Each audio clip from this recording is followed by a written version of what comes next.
JD news में खुश आमदीद। जालिम मोदी एपिसोड 2 में हाजिर हैं। दोस्तों, आपने जालिम मोदी का एपिसोड 1 देखा, यकीनन आपको पसंद आया और आपके कमेंट्स ने हमें बताया कि हम सही जा रहे हैं। हमने जो अल्फाज अदा किए वो यूएस सीआईएफ ने इनको उसी अल्फाज के साथ जालिम करार दिया है। मोदी की एक और जुल्म की दास्तान के साथ हम हाजिर हैं। हमारी तज्जिया निगार है नाजिया अली, जो आपको बहुत तफसील से इन सब जुल्मों के बारे में बताएंगी। नाजिया, अस्सलाम वालेकुम। वालेकुम अस्सलाम आमिर और तमाम नाजरीन को भी। नाजिया, सबसे पहले हम आपसे ये सवाल करेंगे कि आखिर सेडिशन लॉ है क्या? देखिए आमिर, सेडिशन लॉ जो है ये जब कॉलोनाइजेशन थी, जब ये बिल पास हुआ था, मतलब ये जब आपको पता है यूरोपियन कंट्री थी, बरतानिया का राज था 24% दुनिया के हिस्से में, तो वो ये बिल था कि जो उनसे गद्दारी करता था तो उस पर जो है आपको पता है कोई कानून तो था नहीं, वो गवर्नर राज था, वो NSA जैसा बिल लगाते थे, तो वहाँ पे सेडिशन लॉ था। इसका मकसद ये होता है कि अगर कोई हुकूमत से, स्टेट से गद्दारी कर रहा है और उनके ख़िलाफ़ लोगों को भड़का रहा है या उनकी गवर्नमेंट में मामला पैदा कर रहा है, तो वो उस पर जो है ये सेडिशन का बिल लगाते थे और उस बंदे की FIR कट जाती थी और उसमें फिर बहुत तकलीफ़ात सहना पड़ती है जिसके ख़िलाफ़ ये बिल लागू किया जाता है और इस पर जिस बंदे पे चार्ज किया जाता है उसकी फैमिली बहुत बैडली वे में जो है सफ़र करती है।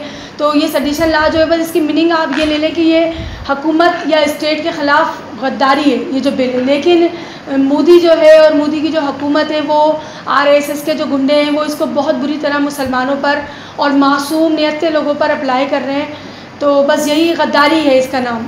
तो और अगर ये सेडिशन लॉ वापस क्यों लाया गया, मकसद ऐसा क्या हो रहा है? इसके बैकग्राउंड में कोई ना कोई, या तो उनके खिलाफ कोई ऐसी तहरीक चल रही है या ऐसी क्या बात है? देखें, अगर आप देखें तो जहाँ जहाँ डेमोक्रेसी है वहाँ पर हुकूमत होती है इक़्तिदार, और एक होती है हस्ब इक़्तिदार और एक होती है हस्ब इख्तिलाफ। तो जहाँ देखें हस्ब इक़्तिदार जो है उसके पास जो है वो ज़िम्मेदार होती है कि वो उनको पूरा करेगी जो उसके मामला हैं, क्योंकि वो हुकूमत में हो। जो अपोजिशन होती है उसका काम होता है हाईलाइट करना कि ये मामला है, ये मामला है, तो वो इसमें हुकूमत की नेगेटिविटी पे क्वेश्चन मार्क लगाती है और बताती है कि ये यहाँ गलत है, वहाँ गलत है। ठीक है, एक तो इस ज़मरे में आप कैसे कह सकते हैं कि भी सेडिशन लॉ आ सकता है, क्योंकि हुकूमत को कोई तो बताएगा कि तुम कहाँ गलत कर रही हो। ठीक है, कहाँ हुकूमत गलत है, कहाँ हुकूमत गलत कानून पे अमल कर रही है, कहाँ जुडिशरी फेल हो रही है। ये मैं बात आपकी काट रहा हूँ, ये तो जमहूरियत का एक ऐसा उसूल है। जी बिल्कुल, तो यही तो बात है। तो फिर ऐसे में सेडिशन लॉ को जो ना वापस लाना और फिर उसे मासूम लोगों पे इम्प्लीमेशन करना, तो इससे साफ जाहिर होता है कि मोदी जो है वो अपने नज़रियात जो रखता है ख़ासकर मुसलमानों के लिए हिंदुस्तान में और बल्कि पूरे आलम इस्लाम के मुसलमानों के लिए, उसके अंदर नहायत नफ़रत भरी हुई है। क्योंकि जो हमने पिछली फर्स्ट किस्में बात की थी NSA की, और अब ये जो सेडिशन लॉ है मैं आपको बताऊंगी, आप हैरान हो जाएंगे कि वो इस बिल के दायरे में रहते हुए किन किन लोगों को किस किस तरह तकलीफ़ दे रहा है और कितना मुल्क जो है उसमें फ्रीडम ख़त्म हो चुकी है, जिसका जो है USA कमीशन ने भी अब 2 दिन पहले इंडेक्स जारी कर दिया है कि भारत जितनी गवर्नमेंट मशीनरी और मोदी वो दुनिया के लिए और ख़ास तौर पे इस्लाम के लिए रिलीजस में बहुत ज़्यादा ख़तरा साबित हो गए। मतलब ये समझ लें इस कमीशन ने पूरा ठप्पा लगा दिया है जी जालिम मोदी पर। जी बिल्कुल। अच्छा नाज़िया, ये बताइए कि इस बिल ने मुसलमानों पर, मकसद इस बिल के लाने से मुसलमानों पर जुल्म कहाँ तक पहुँचा, मकसद किस तरह से उन पर मजालिम की इंतहा हो रही है? देखिए, हमारे नाज़रीन देख रहे होंगे। नाज़रीन, मैं आपको एक बात कहती चलूँ कि हम यहाँ पे जितनी भी बात कर रहे हैं वो हम रिसर्च और बेस पे मुंजमी हैं और आप देख भी रहे होंगे, स्क्रीन पे आ रहा होगा। देखिए, एक रैली थी बेंगलोर में, एक पार्टी है वहाँ की AIMI, और उसमें जो है उनके जो लीडर हैं वो असदुद्दीन है। तो उसमें एक लड़की ने कंपेयरिंग कर रही थी 19 साल की, उसने कहा, उसका नाम था मोलिया ग्रोना। तो उसने जो है कहा कि पाकिस्तान जिंदाबाद। वो मुसलमान थी क्या? नहीं, वो मुसलमान नहीं थी, लेकिन उसने कहा पाकिस्तान जिंदाबाद। उसे पाकिस्तान अच्छा लगा होगा, पाकिस्तान में फ्रीडम है। आप देखते हैं पाकिस्तान में इतनी अक़लियत है कि अभी जो एक केस हुआ था काफ़ी अरसे से, वो उसका नाम मेरे जहन में नहीं आ रहा, क्रिश्चियन जिसको बाहर भेजा है। देखिए, हमारी पूरी आवाम चीखती रह गई, लेकिन क्योंकि हम अक़लियत को मानने वाले हैं और हमने उसे बाहर भेज दिया। अच्छा, अब वहाँ पर 19 साल की जो लड़की थी उसने पाकिस्तान जिंदाबाद कहा, उसके बाद जो है वो पुलिस वहाँ की उन्हें पकड़ के ले गई और उस पर ये बिल लागू कर दिया, सेडिशन। अच्छा, ना सिर्फ उस पर, उसके पेरेंट्स पे, उसके रिश्तेदारों पर, उसके स्कूल के टीचर्स पर, सबको इस बिल के जो है दायरे में रहते हुए FIR काट दी गई है। तो ये देखिए आप, कितनी ख़तरनाक बात है कि एक बंदा अगर फ्रीडम है ना, आप या तो कहें नहीं कि आप डेमोक्रेसी हैं, और अगर कहते हैं कि आप डेमोक्रेसी हैं, फिर 19 साल की स्टूडेंट को पाकिस्तान जिंदाबाद कहने पर इस तरीके से अंदर कर देना सेडिशन बिल में। अच्छा, दूसरा मैं आपको बताऊं कि इसमें आप भी हैरान होंगे, और जो मुझे सुन रहे हैं वो भी, कि एक स्कूल में जो है एक प्ले हो रहा था, ये CA बिल जो इनका क्लियर हुआ है, इस पर एक जो है ड्रामा बनाया था स्कूल वालों ने।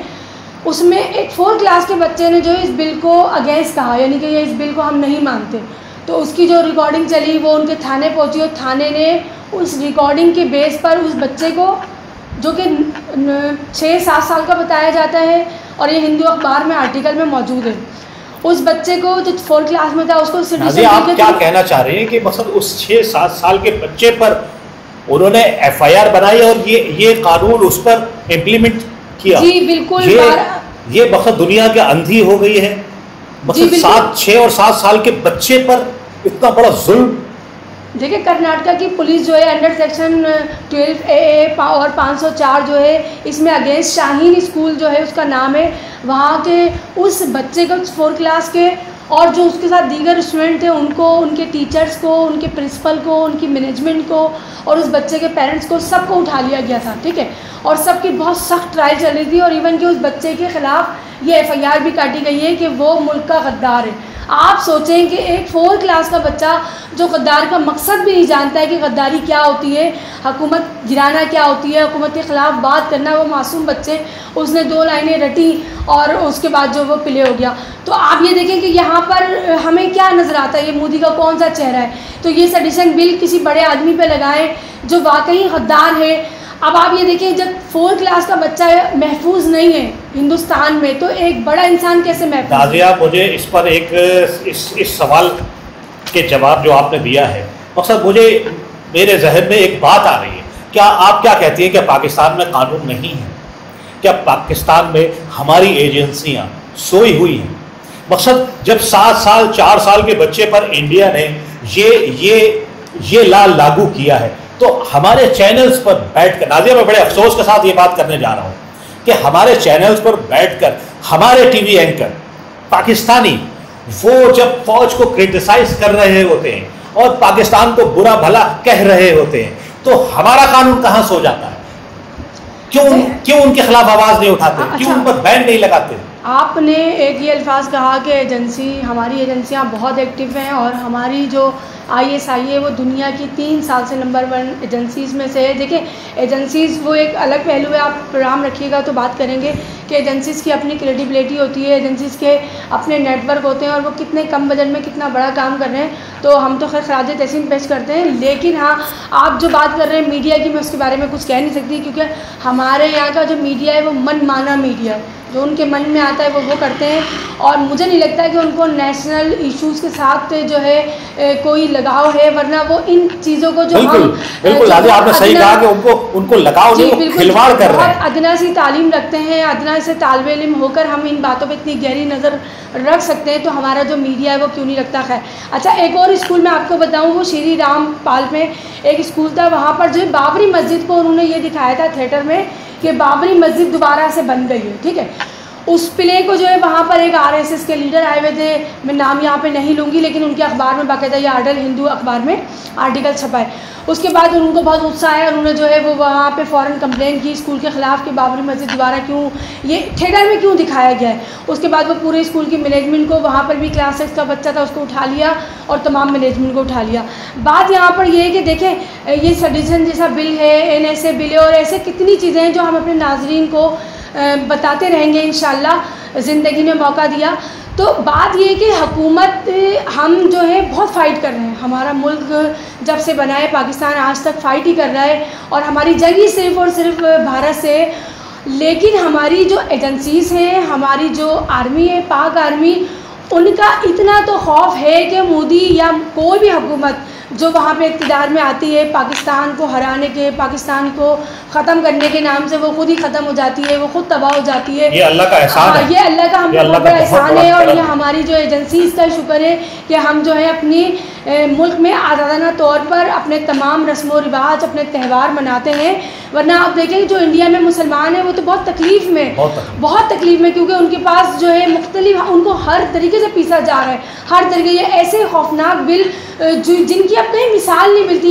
यकीन जाने मेरे यहाँ ये बिल नहीं है। आपके भी दोस्त होंगे, मेरे भी दोस्त हैं, उसमें क्रिश्चियंस भी हैं, उसमें हिंदूज भी हैं, मकसद दीगर उसमें अक़लियतें भी हैं, लेकिन वो कभी मकसद महसूस नहीं करते। ये बात आप यकीन करें, मैं जब CPLC गवर्नर हाउस में थी तो मेरे पास जब हिंदू या क्रिश्चियन केस आते थे तो आप यकीन करें कि मैं उनको ज़्यादा फोकियत देती थी, इसलिए कि वो ये तासुर लेके जाएंगे मुसलमान जो है वो। और ऐसा हुआ मेरे साथ कि बहुत ये इंसानियत की आला, ये इंसानियत की आला सोच है। जी, हमारा मजहब हमें ये सिखाता है कि तमाम इंसान जो है वो बराबर है। नाज़िया, आखिर में, प्रोग्राम के आखिर में मैं आपसे ये कहूँगा कि आप सेडिशन बिल पर क्या कहना चाहेंगे?